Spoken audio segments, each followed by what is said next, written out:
فقہ حنفی کیا ہے؟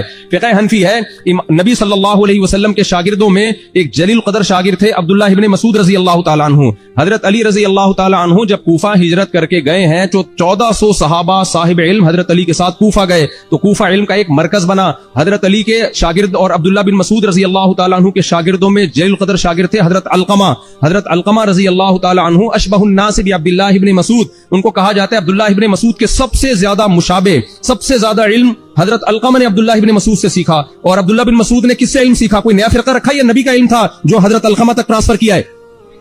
نبی کا جو علم تھا جو مشاہدے پر مبنی تھا. صحابہ کہتے ہیں ہم عبداللہ ابن مسعود کو نبی کے ساتھ کتنا زیادہ دیکھتے ایسا لگتا کہ عبداللہ ابن مسعود نبی کے خاندان کے ایک فرد ہیں. تو عبداللہ ابن مسعود نے جو علم ٹرانسفر کیا حضرت علقمہ کو، وہ کوئی نیا فرقہ، وہ دیوبندی فقہ تھا یا پیغمبر کا علم تھا؟ پیغمبر کا. پھر علقمہ رضی اللہ تعالیٰ عنہ جنہوں نے سیدہ عائشہ کی زیارت کی اور بہت سارے صحابہ کی زیارت کی، ان کے مشہور ترین شاگرد ہیں حضرت ابراہیم نخعی رحمہ اللہ تعالیٰ، جن کا نام امام بخاری بڑے احترام سے لیتے ہیں. کوفہ کے بہت بڑے فقیہ، قرآن میں بھی، حدیث میں بھی، اور فتوے میں بھی، تفسیر میں بھی اور فقہ میں بھی. ابراہیم نخعی رحمۃ اللہ علیہ بھی تابعین میں سے تھے. پھر ابراہیم نخعی رحمۃ اللہ علیہ کے درجنوں شاگردوں میں سب سے بڑے شاگرد ان کے حماد الکوفی.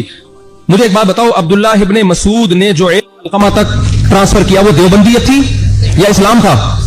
اسلام تھا. پھر آگے حضرت علقمہ نے ابراہیم نخعی تک جو علم ٹرانسفر کیا وہ دیوبندیت تھی یا اسلام تھا؟ اسلام تھا. پھر ابراہیم نخعی نائب تھے حماد الکوفی. ابراہیم نخعی نے حماد کی طرف جو علم ٹرانسفر کیا وہ دیوبندیت یا کوئی نیا فرقہ تھا یا اسلام تھا؟ اسلام تھا. پھر حماد الکوفی کے درجنوں شاگردوں میں سب سے قریب ترین شاگرد امام ابو حنیفہ رحمہ اللہ تعالی. تو حماد الکوفی نے امام ابو حنیفہ تک جو علم ٹرانسفر کیا وہ دیوبندیت تھی، کوئی 73واں فرقہ تھا یا وہ اسلام تھا؟ اسلام تھا. پھر امام ابو حنیفہ کے دو مشہور شاگرد امام ابو یوسف اور امام محمد، انہوں نے امام ابو حنیفہ سے علم حاصل کیا. تو امام حنیفہ نے ان کو جو علم ٹرانسفر کیا وہ دیوبندیت تھی یا وہ کوئی 73واں 74واں 75واں فرقہ تھا یا وہ اسلام تھا؟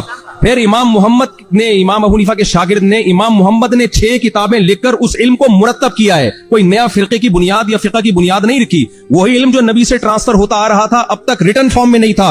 امام محمد نے 6 کتابیں لکھ کے اس کو ریٹن فارم میں مرتب کیا. یہاں سے فقہ حنفی کی بنیاد رکھی گئی ہے. تو پتہ چلا فقہ حنفی کی بنیاد پیغمبر نے رکھی ہے، لیکن مرتب اور مدون کیا امام ابو حنیفہ کے شاگردوں نے، اس لیے اس کا نام کیا دیا گیا اس کو؟ حنفی فقہ. جیسے وہی قرآن جو نبی کے دور میں تھا اس کو مرتب کیا حضرت عثمان نے تو اس کو مصحف عثمانی کہا جانے لگا. وہ کوئی الگ سے کوئی قرآن نہیں تھا.